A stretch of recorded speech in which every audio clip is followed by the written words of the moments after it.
Speaker,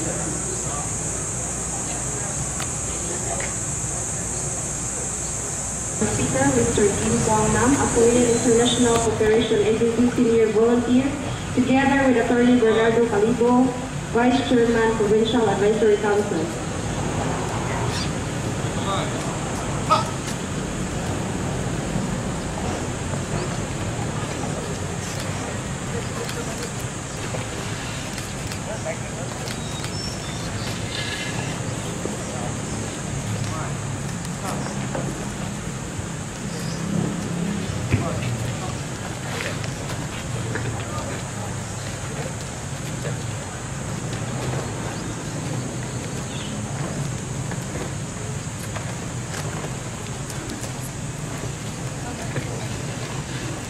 To our guest of honor and speaker, Mr. Kim Kwang Nam, sir.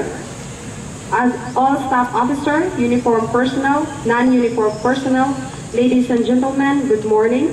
To our guest, Aniyang Hasaya, sir. Welcome to our traditional Monday flag raising ceremony. To commence our program this morning, may I request everyone to please stand for an invocation and reading of the Gospel by Pastor Rufino Fodalan, to be followed by the singing of Philippine National Anthem.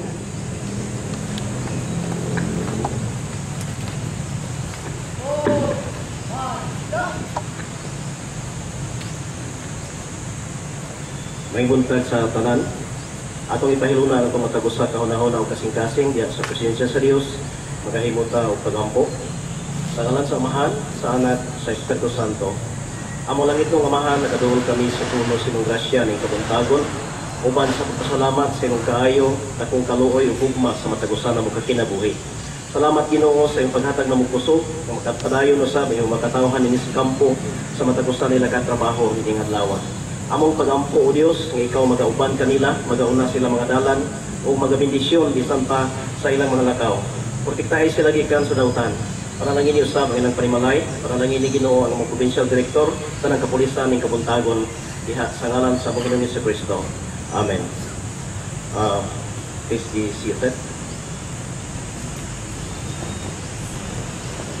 Good morning to our provincial director, Police Senior Superintendent Dennis Pano Agustin, staff officers, guests, tanang kapulisan sa Kampo Daguhoy, NUP, good morning. Ang atong gospel ng Kabuntagon, kanina to mabasa sa Ephesians chapter 5. Mga bana, higugma ninyo ang inyong mga asawa, ingon nga higugma ni Kristo ang simbahan o gitugyan ang iyang kinabuhi alang niini. Kinahanglan nga ang mga bana mahigugma sa iyang asawa, ingon nga nahigugma sila sa ilang kaugalingong lawas. Sumala sa gingon sa kasulatan, tungod niini ang lalaki mobiya sa iyang amahan o ginahan o butipon sa iyang asawa ug silang duha mahimong usa. Mga bana, higugmaan ninyo ang inyong mga asawa ug ayaw sila pagdaog-daoga. Mao kini ang ebanghelyo sa pong sa Ginoo ning takda karon sa Kabuntagon. Kahapon atong gisaulog ang adlaw sa mga amahan o dako kini o kahulugan para nato ng mga amahan. Ang atong gospel ng Kabuntagon nagisgot o gugma ngadto sa asawa. Kita mga bana, gikuman kita sa atong igsuon nga si Apostol Pablo. Kay gugmaon nato ang atong mga asawa. Dili nato sila kahimungtan, di nato sila daog-daogon, kundi tagaan nato sila sa pagtahod ingon nga weaker vessel diha sa atong panimalay. So matod pa sa usa ka panugihon, ang usa ka lig-on nga pamilya mo resulta kini og usa ka lig-on usab nga komunidad. Apan ang usa ka guba nga pamilya mo resulta kini og usa ka guba nga komunidad. Ingon nga kahayag tinuod nga Kristiyano, buhaton nato ang atong katungdanan diha sa atong matag usa ka pamilya. Mahimong malapuson ta sa atong tanang mga trabaho, apan kuno dili kita malapuson sa atong pamilya, tabla baliwala ang tanang butang nga atong gihimo. Magahimo tag prayer para sa pulong. Father God, salamat sa pulong among nadunggan, panalangini kini nga mahimo kining espirituhanong giya sa matagusan namo ka kinabuhi ining tibok semana. Father God, tuloy kami sa pagigugma sa among asawa. Ginoo, salamat sa pulong. Ngalan sa Amahan, sa Anak, sa Espiritu Santo. Amen. Kaya salamat, maing buntag ang Diyos magapanalangin atong tanan.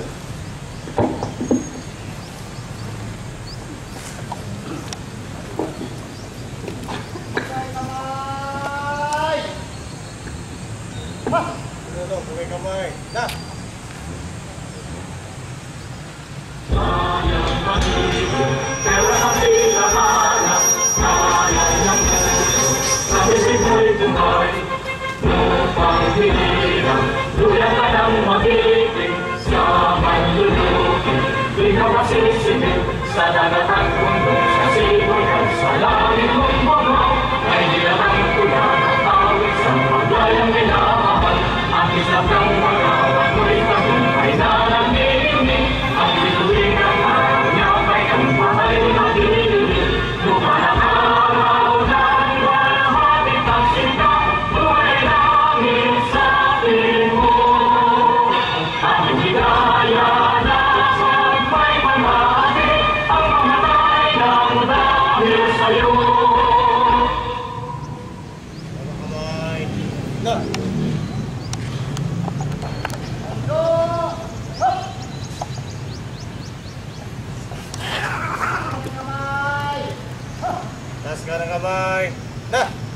Panunumpa sa katapatan ng watawat ng Pilipinas. Ako ay Pilipino, buong katapatang nanunumpa sa watawat ng Pilipinas at sa bansang kanyang sinasagisag na may dangal, katarungan at kalayaan na pinakikilos ng sabay ng makadiyos, makakalikasan, makatao, at makabansa.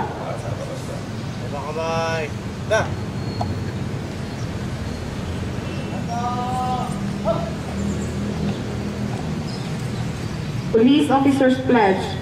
Please repeat after me. I will love and serve God, my country and people. I will uphold the Constitution and obey legal orders of duly constituted authorities.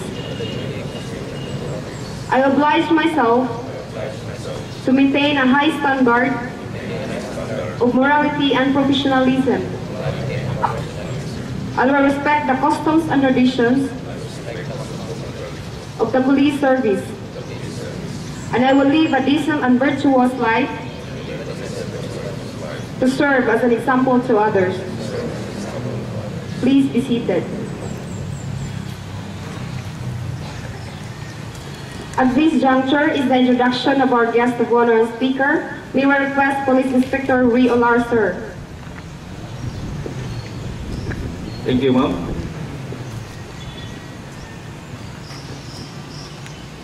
Our guest of honor and speaker this morning is a very accomplished, multi-talented, and awarded person. He was the acting Director General of the Secretariat of the UN Nation World Tourism Organization, UNWTO, State Foundation, and the Executive Director of the Secretariat of the Establishment Initiative for the Intangible Heritage Center for Asia Pacific. Likewise, he is a tourism expert of the United Nations Economic and Social Commission, or the ECOSOC, for Asia Pacific. He is also a tourism consultant of the Tourism Council of Australia. He was the Assistant Director of the International Tourism Division of the Ministry of Culture and Tourism in South Korea, and the Assistant Director of the Tourism Policy Division. He was also a recipient of various awards. Among are the Award of Excellence in Public Service given by the Prime Minister of the Republic of Korea in 1994.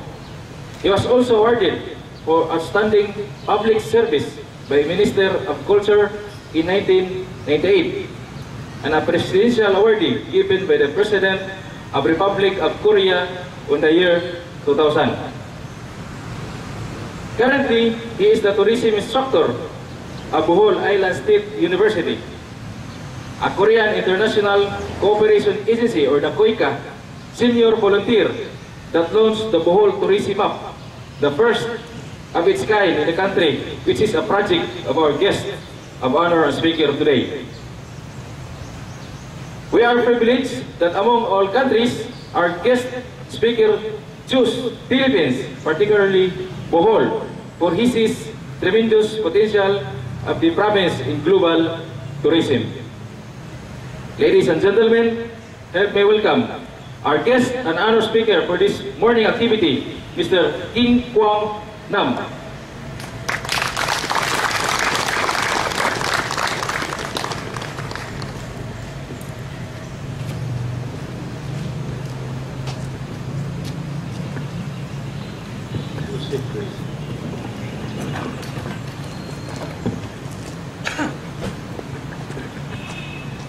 Dear Director Colonel Agustin, and then Sir Attorney Bernardo Calibo, former Director of NAPOLCOM, and an honorable guest.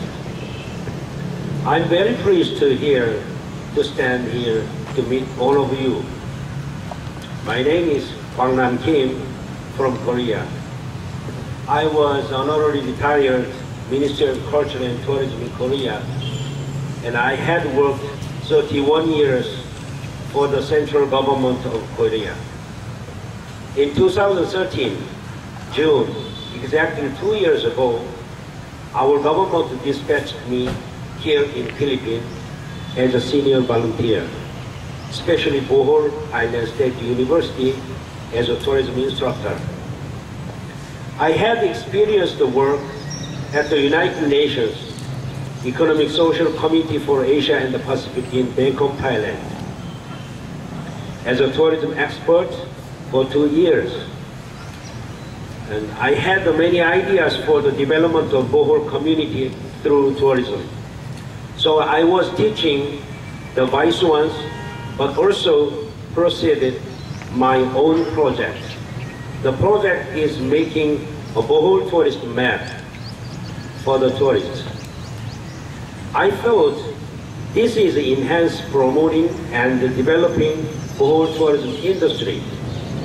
Last September, I had launched successfully production of Bohol tourist map and brochure. Now you can see at the airport and main resort in Bohol region. It gives many informations to the tourists and also makes extend their stay.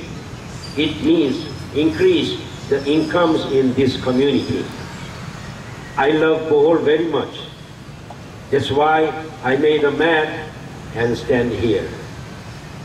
Before I came here, many people, such as my relatives, friends, they dissuaded me, please do not go there. It is too dangerous area. Yes, at the time, many Koreans killed by gangsters in Manila and Cebu. They worry about it, but I believe that God would help us. I strongly believe, finally, I have lived safely and also successfully accomplished my duty.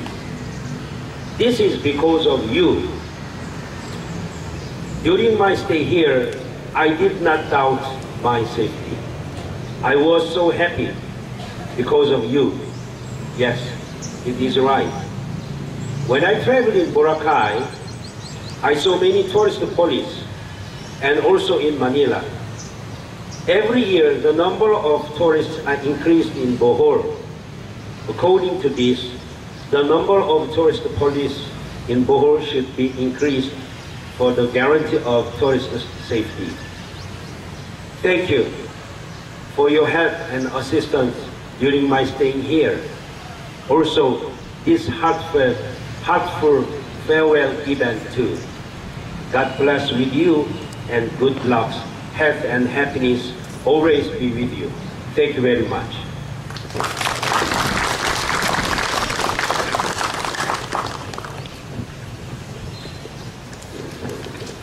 Thank you, sir, for your inspiring message, sir.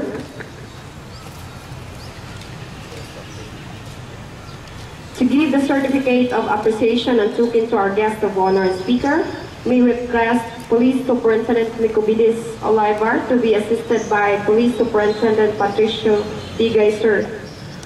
To our guest, please come forward as I read the citation. Republic of the Philippines, National Police Commission, Philippine National Police, Bohol Police Provincial Office, Camp Francisco de Goy, Tagbilaran City. Certificate of appreciation is presented to Kim Kwang Nam in grateful recognition, appreciation, and sincere acknowledgement for his invaluable effort as the guest of honor and speaker during the traditional Mandi flag raising ceremony held on June 22, 2015 at Camp Francisco Dagohoy Parade Ground, Tagbilaran City, Bohol. Given this 22nd day of June 2015 at Camp Francisco Dagohoy, Tagbilaran City, Bohol, Philippines. Signed with Dennis Palo Agustin, Police Senior Superintendent, Provincial Director.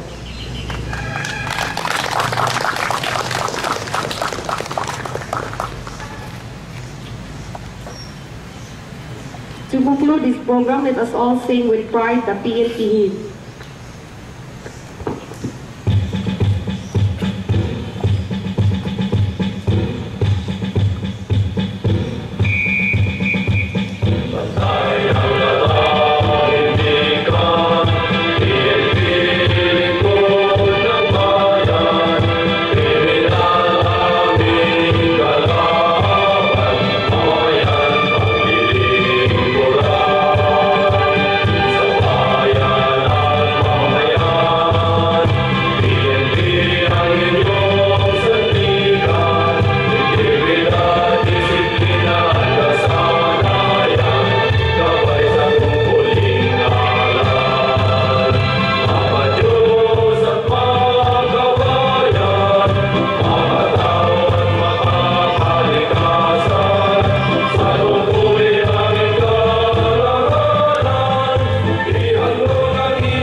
And that ends our program this morning. Thank you and God bless us all. Happy Father's Day.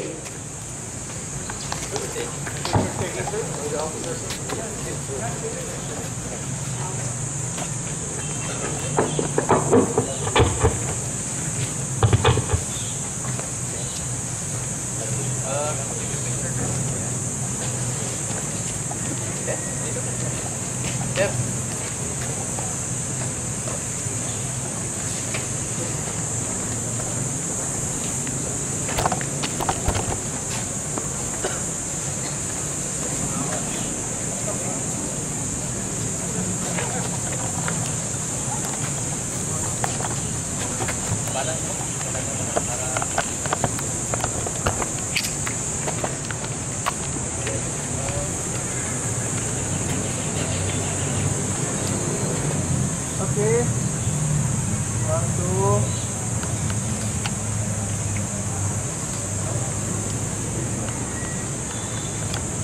Okay.